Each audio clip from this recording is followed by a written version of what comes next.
CGL का result जारी हुआ है, उसमें कितने लोगों का धांधली हुआ है। 25 लाख में, हाँ 25 लाख में 30 लाख में ऐसे सीट बेचाए हुए हैं। ये जो कैंडिडेट है उनके बदले में कोई और दौड़ता है। आखिर आप लोगों को आखिर गड़बड़ी कहाँ पे लग रहा है कि यहाँ पे गड़बड़ी हुआ? एप्लीकेशन सबमिट किया, उस समय फोटो ये सब भी दिया। तो जब आपने एडमिट कार्ड जारी किया तो आपका उसमें मेरे कैंडिडेट का फोटो नहीं था, किसी भी कैंडिडेट का फोटो नहीं था।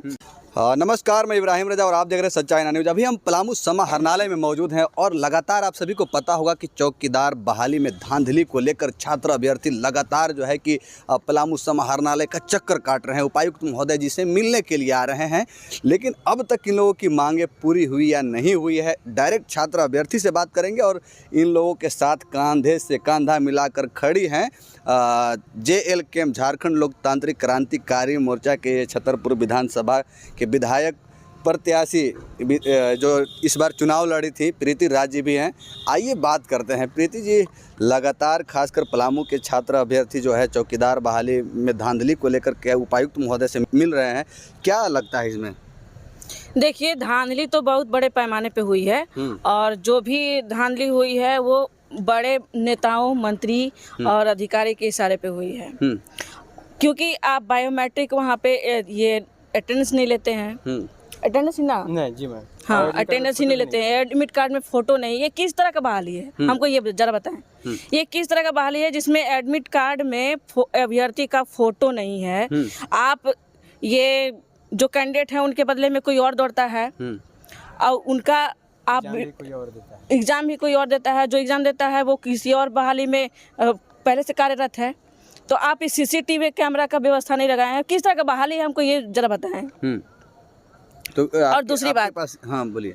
सारा एविडेंस हमारे पास है और जो एविडेंस है DDC के पास भी हम लोग जमा किए हुए हैं और DC सर के पास भी हम लोग जमा किए हुए हैं और उनको आश्वासन मिला है हम लोग को कि कार्रवाई होगी। अगर कार्रवाई नहीं होती है तो हम लोग चरणबद्ध आंदोलन भी करेंगे और उससे भी सीनियर हम लोग अधिकारी के पास जाएंगे। जो ये हमारे जो पार्टी के केंद्रीय अध्यक्ष हैं जयराम महतो जी और श्री बाबूलाल मरांडी, राज्यपाल झारखंड, तो हमारे जो भी हैं जाएंगे उनके पास में और अच्छे तरीके से। कि छात्र अभ्यर्थी की मांग पूरी होगी? क्यों नहीं होगी? 10 साल से छात्रों के साथ अन्याय होता आ रहा है। जैसा कि आप देखिए कि पिछले साल में जो JMM की सरकार थी 5 लाख जो तो अबुआ की सरकार, JMM की सरकार आ गई है। अबुआ की सरकार आई है तो क्या लेकर के आई है? कौन सा हम लोग का खुशी है भाई?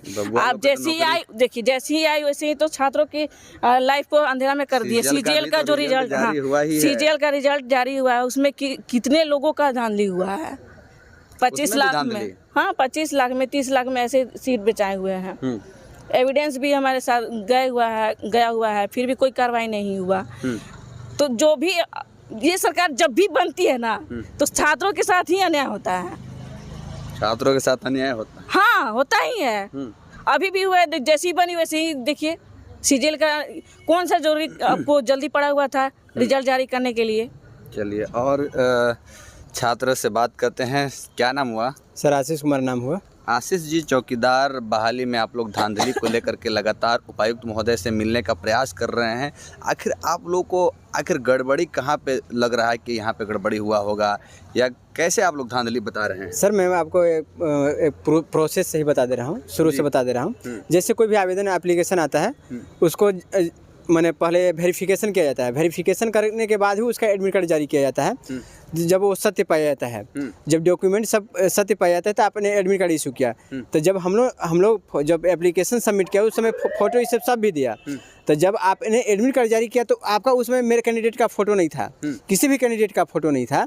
तो क्या हुआ कि एग्जाम सेंटर पर कितने विद्यार्थी लोग क्या किए कि मैं जान रहे हैं कि हम एग्जाम को अगर क्वालिफाई नहीं कर पाते हैं तो दूसरे को जो क्वालिफाई कर सकता है वो अपना फोटो चिपका कर अटैच करके और एग्जाम में बैठा और कैंडिडेट पास भी हो गया। और आपने बायोमेट्रिक सिस्टम भी नहीं लिया था जिससे वो पकड़ में आए कि वो फर्जी कैंडिडेट है कि सत्य कैंडिडेट है। तो एग्ज़ाम में हो गया। उसी प्रकार फिजिकल आयोजित किया गया, जो कैंडिडेट पास किए, वहाँ जब फिजिकल आयोजित किया गया तो वहाँ सिर्फ आधार से मैचिंग किया जा रहा था, नाम देखकर और चेहरा देखकर। तो चेहरा देखकर नाम देखकर कितना को आप मैचिंग कीजिएगा तो मेरे को भी पता है। बायोमेट्रिक ले लेते, जो ओरिजिनल कैंडिडेट रहते हैं स्वतः धरा जाते हैं। बायोमेट्रिक आधार से उससे बड़ा और कोई चीज़ नहीं हिंदुस्तान आप में। लोगों की मुख्य मांग क्या है? हम लोग की मुख्य मांग है कि जब हम लोग जो एविडेंस दे रहे हैं, जब वो सत्य पाया जाता है, आप वीडियो का वेरिफिकेशन कराइए।